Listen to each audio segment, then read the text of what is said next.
Ali amca, Ha. ya ben diyorum seni evlendirelim.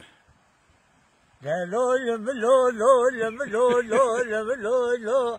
Nesabe bitinima ben evlenmiyorum.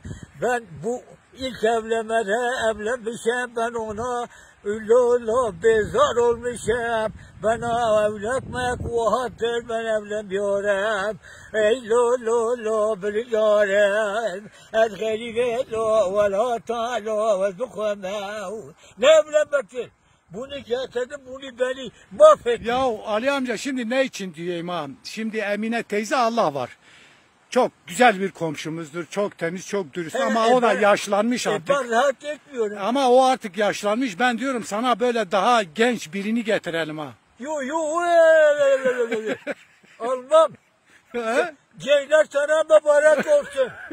Ya genç dedim öyle çok Almam. genç değil. Yani bir 10 yaş küçük olsun Bu yeter. kazmayı kesin oraya yendirim. Tamam. Yarın gelirim ha. Tamam Ali amca, götür istediğin kadar kullan. Sorun Yo, değil. Orada yendirim küreğe gidiyor kazmayla. Tamam. Ben şimdi geldim eve gidiyorum. Ben mahvolmuşum. Kendini yorma. Kendini fazla yorma Ali amca. O nedir? Hıdır. He. Yemiş, kepi böyle şişirmiş, boyunu gelmiş o. Çetin olur bırakmış.